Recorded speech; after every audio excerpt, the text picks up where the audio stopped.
Imagine this. You're hiking in the mountains. With your daughter, no risks, everything under control. The weather, clear, the group, small, the trail, flat, visibility, perfect. She turns to you and says, "I'm just going to that overlook. I'll be back in a couple minutes." You watch her walk away. You see her turn the corner in the trail. 5 minutes pass, then 10, then 20. And that's when you realize she's gone. No one saw her come back. The dogs can't pick up a scent. The trail camera at the exit, empty, no tape. At the spot where she was last seen, there's only one footprint, just one, and it leads nowhere. What would you do if your daughter stepped away just for a minute and never returned? Now imagine this. In the last 20 years, 2 other people have vanished in this exact same spot, and none of them appear in the federal missing persons database, Yosemite National Park.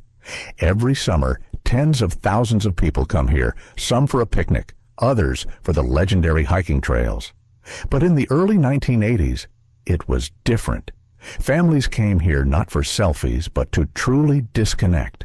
No cell phones, almost no communication. If you went deep into the park, you disappeared from the grid. For a day, for 2, sometimes forever. 19-year-old Stacy Arras arrived at Yosemite in July 1981. She came with her father and a small tour group. That trip, they stayed in one of the park's remote camps. It was a horseback expedition, horses, guides, and an overnight in rustic cabins. Everything felt safe. Marked trails, designated campsites, a park ranger nearby. That evening, Stacy decided to take a short walk. No plans to go far, just to reach an overlook with a good view. An older man from the group, a photography enthusiast, went with her. After a few hundred feet, he stopped to rest. Stacy kept going. "Just a couple more minutes," they said. From that moment on, we have nothing. The older man returned alone. He said Stacy had gone ahead. He waited, called her name, no answer. Here's what's strange. Her route was completely open, no dense forest, no cliffs, just a grassy trail with full visibility. If she had fallen, someone would have seen her. One of the guides sensed something was wrong. He went after her. He found nothing. No tracks, no scraps of clothing, not even disturbed ground. And this was on terrain where, just that morning, horses had left deep, clear prints. The horses, in fact, behaved strangely. According to a ranger, they became agitated when led toward the spot where Stacy vanished. One even reared up, highly unusual for trained animals. The search began within an hour. 3 hours later, more rescuers arrived. By the 6th hour, helicopters were in the air. And this is where the second layer of mystery begins. The rescue team's map didn't match reality. One trail marked as open had actually been closed for years. It was still visible, but off limits by park rules. Why it appeared on the operational map, no one knows in the cabin where Stacy had stayed. An old automatic camera pointed at the entrance, but the day before she vanished, the film was removed. Officially, for replacement. Unofficially, no one knew. There's no footage from the night before, when search dogs were brought in the next day. Nothing. No scent on the trail, no scent at the last known spot. One handler said it was like she'd never been there at all. And then, one more strange detail.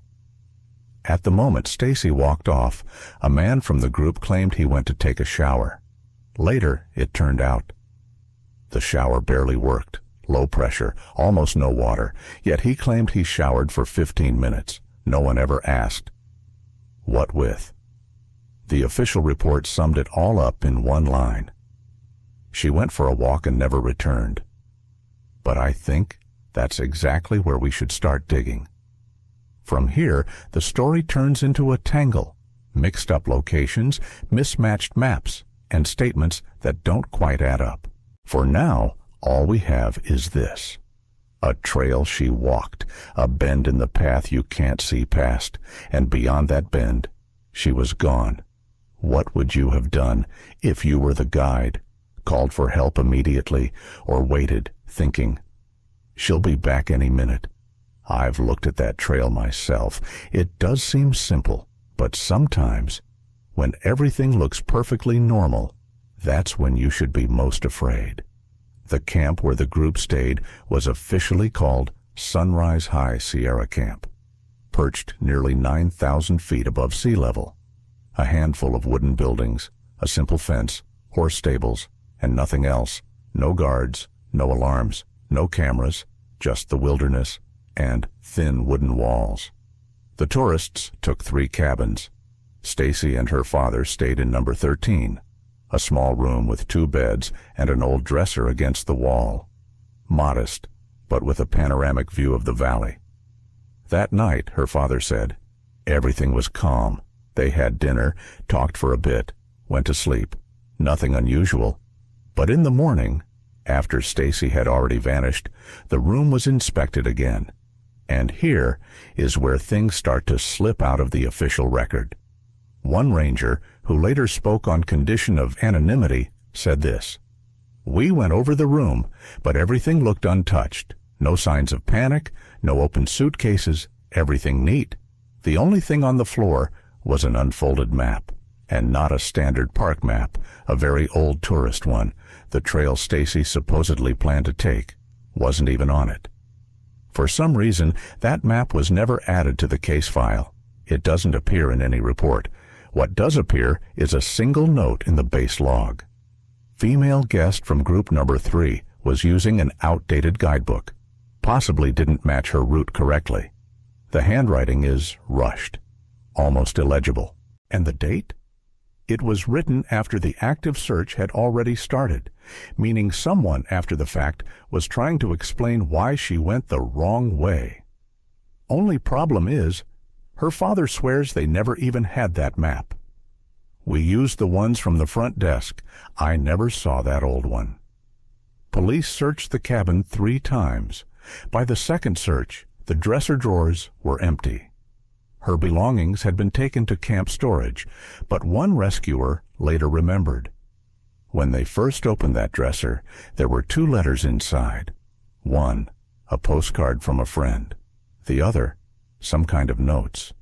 Neither made it into evidence. They were marked as of no value.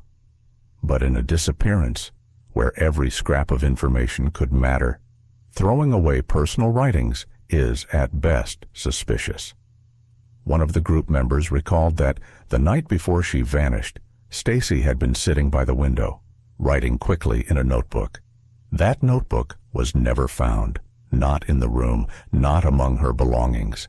It simply doesn't exist. And here's the part that still gives me chills. Unconfirmed reports say, the very next day, Cabin 13 was given to a new couple. They were told nothing.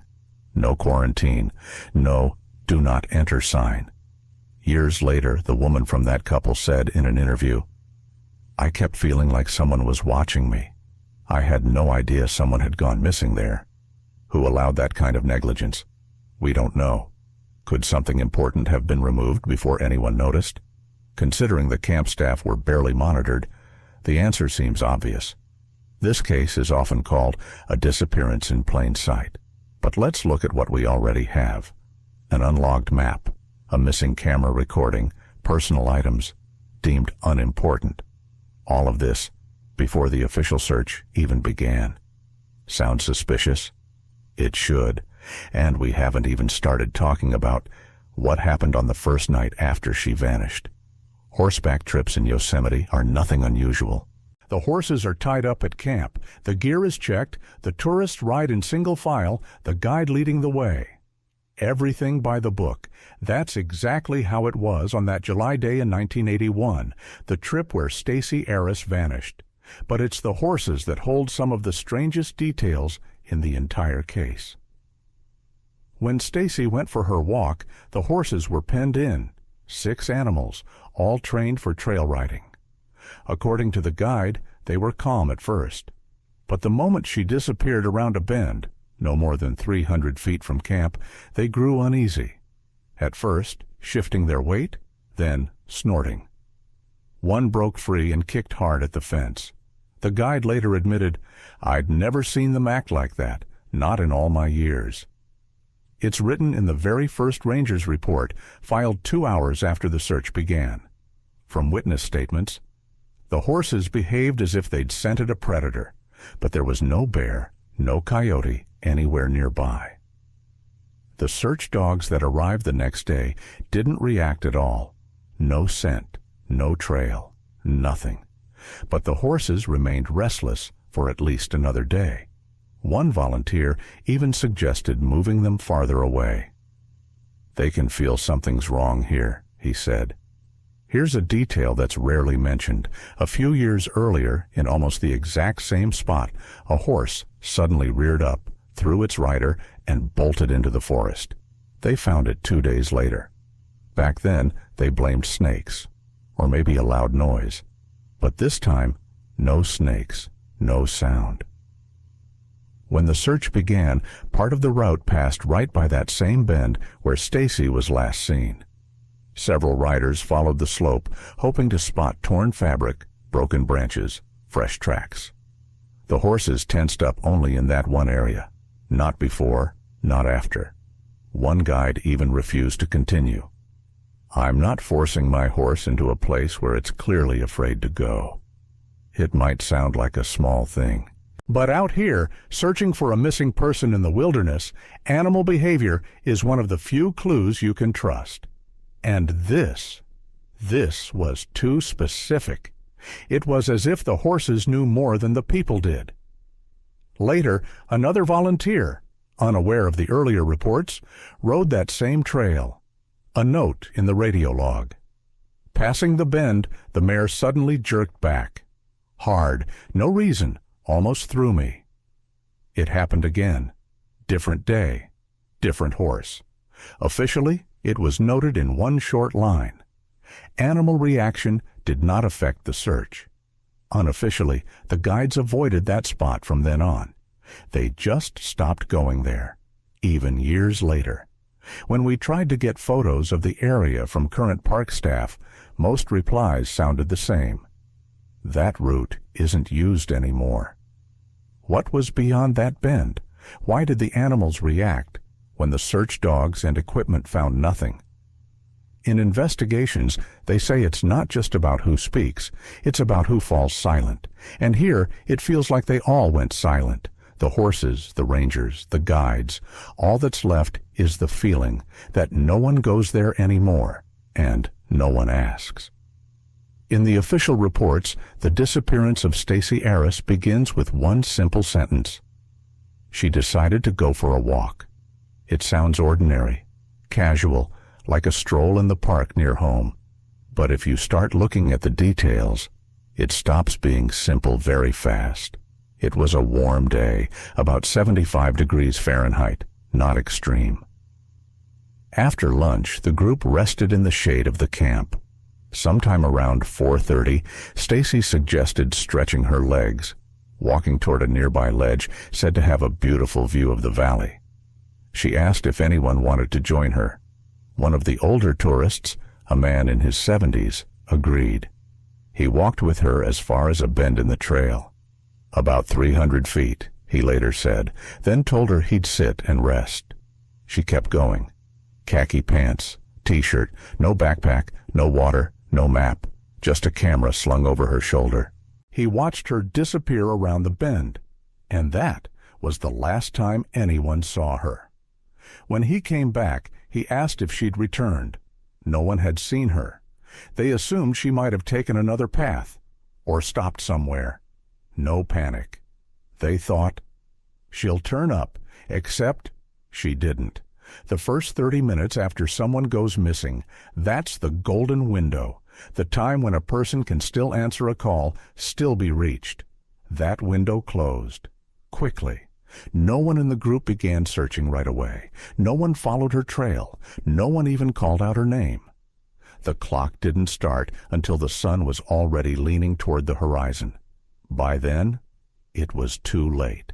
And here comes another strange detail. No one in the group heard anything. No cry, no stumble, no fall. The distance was minimal. If she had slipped or called for help, they would have heard. Sound carries well in the mountains, but instead, silence. The guide, who later walked the same stretch of trail, remarked, "It's open ground. The visibility's perfect, 50 steps. And you see everything, but she wasn't there. She was just gone."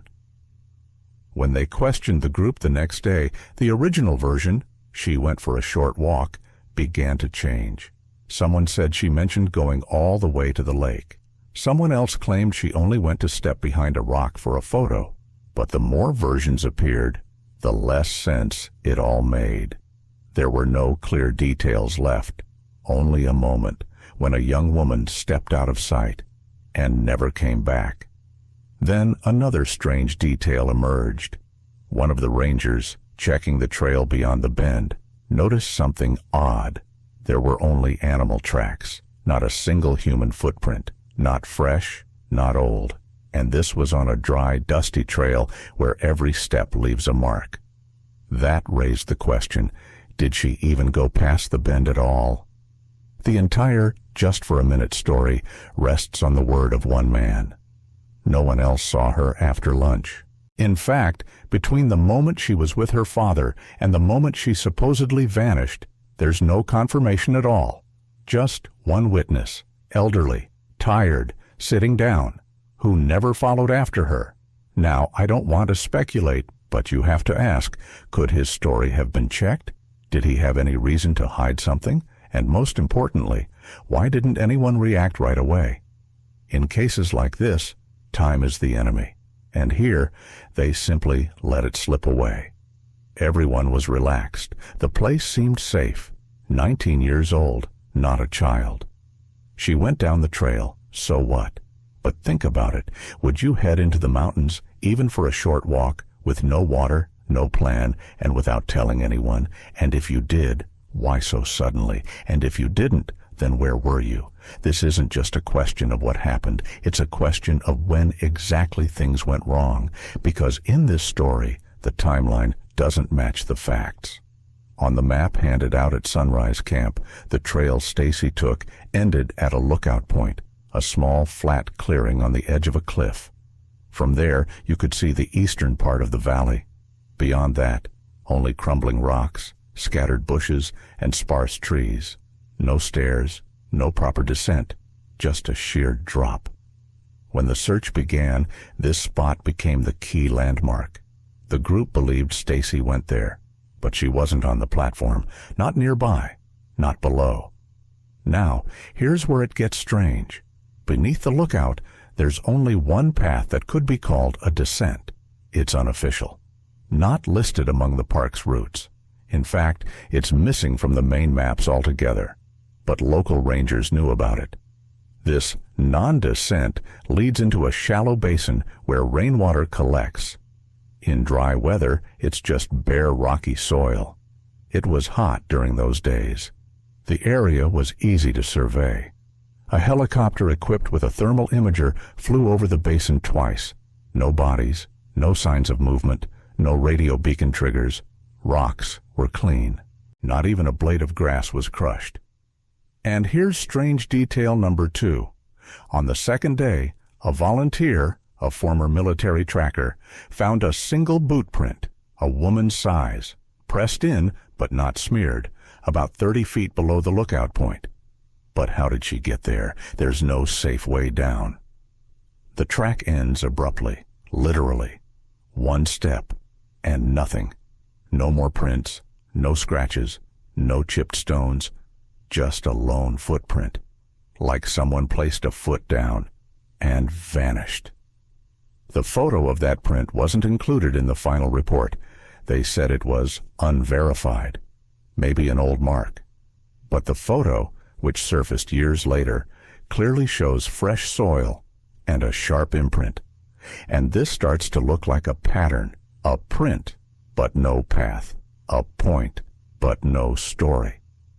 An instructor who worked in the park since the 60s once said, off the record, "On these cliffs, there's always been a problem. If someone falls, you see them. If someone walks away, you see that too. But here, just emptiness, like a step, and then nothing." Locals called that area the dead end because of the acoustics. Even a shout wouldn't carry far. The slope swallows the sound as if someone had turned off the volume. That's exactly where the rangers believe Stacy might have gone if she took a wrong turn. And here's another detail. 3 days after Stacy disappeared, a member of the search party found a scrap of fabric in nearby bushes. Light gray, described as looking like the edge of a T-shirt. It was handed over to the police. The official report states, unrelated to the case. How they decided that, no one explains. Now let's put it all together. A trail that doesn't exist on the map. A descent that can't be passed. A footprint leading to nowhere. A scrap of cloth no one checked. What is this? Mere coincidence? Or pieces of a puzzle someone doesn't want to solve? Everything about this spot says something happened here, but officially, nothing did. No traces. No confirmations. Just an empty space, and the feeling that someone tried to hide something, or, on the contrary, erase it.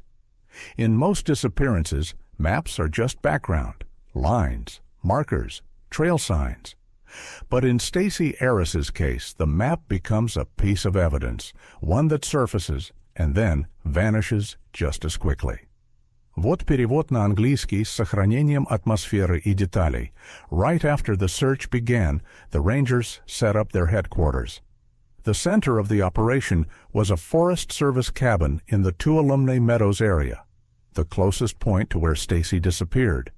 All available resources were pulled in: volunteers, equipment, route archives. Among other things, maps.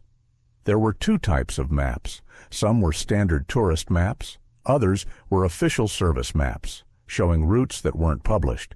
These maps included markings for temporarily closed trails, areas with landslides, old fire roads, and even places where avalanche evidence had been found. Such maps were not accessible to ordinary searchers. And here's where it gets strange. One of the service employees involved in coordination reported years later that on one of these official maps there was a route marked, a thin dotted line leading from Sunrise Camp toward an old campsite from the 1940s. This campsite was no longer in use. The trail was officially closed due to erosion and ground shifts. But it was still on the map. And importantly, the dotted line continued right beyond the very bend where Stacy disappeared. What does this mean? That maybe she didn't turn the wrong way. She turned where a road used to be, she just wasn't told about it. The problem was that access to this map was restricted. Volunteers didn't see it. Only senior rangers had it. And, as it later turned out, the copy of the map with that dotted line. Someone took it, literally. The sheet vanished from the folder. In the logbook, it was marked "in progress," but there was no signature. Years later, when they tried to reconstruct the route, they discovered that this section was not only abandoned, but wasn't even listed in the trail database, as if it had been erased. An old-timer who had been on the team back in the 60s said that this trail used to be a patrol route for border guards. There were small shelters and supply points along it. Later, everything was dismantled. The area was closed off unofficially because it was too difficult to search. Too many ravines, karst formations, thick brush, too dangerous. Why did this trail remain on the map? Why wasn't it completely removed? And why did this particular copy disappear from the headquarters? It's also worth noting, in the logbook where ground search routes were recorded, there is a blank entry for July 3rd. No teams, no coordinates, no times. Right under the section where that trail might have run. This is no accident. It's a gap in the timeline. Someone didn't go there, or went, but didn't report it. Later, in private archives of one of the forest workers, they found a black and white photo, an old satellite image dated to the late 70s. On it, a barely visible path almost blending with the landscape, and a point where it disappears into a rock face. Today, there's just a flat field, no entrance, no passage, just grass and stones. They say a map is not just navigation, it's a story of what was and what no longer exists. In Stacy's case, everything that needed to be known may have been on that map, the one nobody wanted to show. Sunrise High Sierra Camp was simply equipped. No security guards, no alarm systems, just solar-powered lanterns and an old generator. But there was one thing. At the entrance to the main building, where gear was stored and overnight stays were registered, stood an old automatic camera, black and white, in a metal casing with its lens pointed straight at the trail. According to the records, the camera was installed in the early 80s as part of a program to monitor visitor activity. Protocols stated that the film was supposed to be changed every 3 days. And here's the strange part. On the day Stacy Arras disappeared, the cassette in the camera was missing. The official explanation was removed for replacement. But the replacement schedule didn't add up. According to the maintenance log, the film had been changed the day before the incident. The next change was due 2 days later. Who took the film is unknown. No signatures, no dates. The camera was empty. We tried to contact the staff who worked that season. One technician, a 25-year-old intern at the time, recalled, "We were constantly chased for inspections, carrying films by hand, but if someone removed it outside the schedule, it had to be someone senior, or from the park's security service. We'd have been in serious trouble for doing that on our own." An internal investigation conducted 3 years later mentioned this fact in a single line. Cassette missing, probably due to technical reasons. However, the same report contains a strange footnote. Visual observation data cannot be restored due to loss of materials. What that means was never explained. The author was not identified. Now, here's another discrepancy. The park's files include a letter from a tourist dated 1 week after Stacy's disappearance. He claimed to have seen a man in a ranger uniform approach the camera carrying something like a case. The time was about 8 a.m. on July 3rd. That's exactly an hour before Stacy went for her walk. The ranger logs don't show anyone like that. According to the duty roster, all rangers were assigned to other locations at that time. If the letter is to be believed, someone came to the camera, took the film, and left. Why? For what purpose? The camera could have recorded the moment Stacy left, the group's position, what was happening in the camp, who carried what, maybe even conversations. And in a case where the only visual trace could have provided answers, that trace disappeared. The device remained, but the data was erased.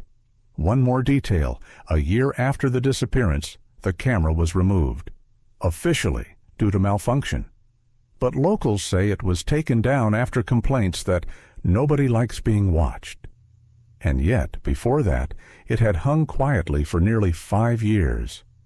Wouldn't it have been easier to say the footage simply showed nothing? Why hide the very fact that the film was missing? When something physical disappears, we call it disappearance. But when the evidence of a disappearance vanishes, that's concealment. On the 3rd day of the search, additional forces were brought in: dog handlers, 2 helicopters, and dozens more volunteers. The search area expanded. Now they were looking not only along the trail, but within several miles around the camp. In mountainous terrain, that meant cliffs, rocky scree, ravines, and steep meadows. All the places usually called impassable. It was there, in one of the ravines about half a mile from Sunrise Camp, that one volunteer found a strange footprint, a woman's boot print. Not just pressed into the earth, but neat and clear on a flat, dusty surface. The size matched Stacy's. The print was solitary. No other footprints before or after it. It seemed like a sensation. But this footprint didn't make it into any official report. The find itself was only mentioned once over the radio. There is a single footprint near the southern ravine, coordinates transmitting. Checking. This was recorded in the radio operator's transcripts. And then, silence. No more talk about the print on that frequency, as if the signal was cut off, or the conversation interrupted. Weeks later, when the active search phase had died down, one volunteer, a former tracker who served in the California National Guard, began asking, "Where is the report on the footprint?" No one replied to his letters. Then he addressed the park administration directly. 3 months later, he received a formal response. Footprints found in that area showed no proven connection to the search subject. No photos, no diagrams, no depth analysis. Just that sentence. Later, in a private conversation, he said, "It was a clear print, not blown over by wind, not old. It just stood there, like someone had appeared, took a step, and that was it. Even the grass around was untouched. It was impossibly clean."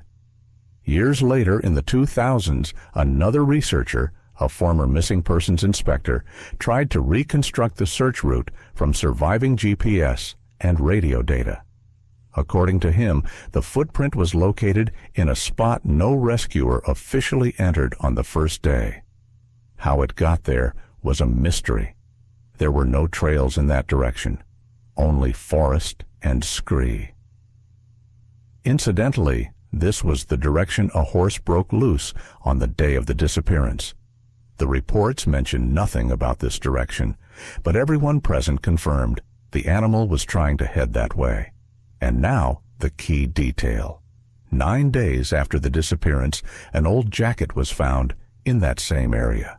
Light-colored, with a torn seam. The style matched one Stacy might have worn.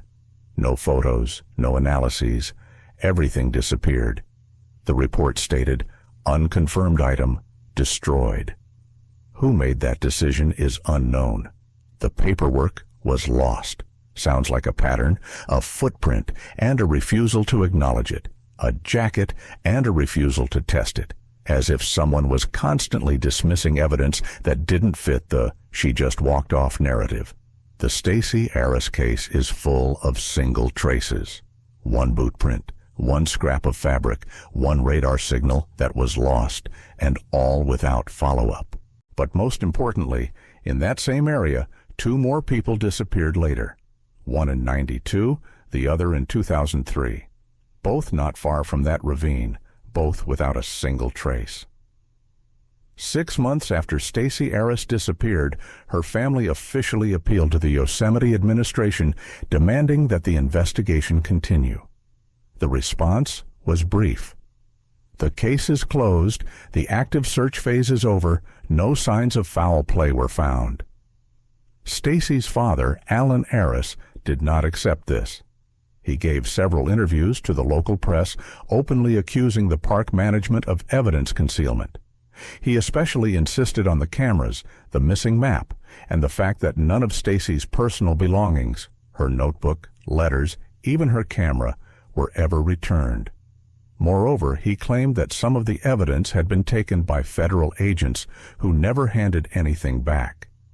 In response, 3 months later, an independent organization was formed, the Stacy Arras Search Fund. On paper, it was a nonprofit aimed at supporting searches for missing persons in national parks. It sounded noble, but the organization had one strange feature. It never conducted a single search operation.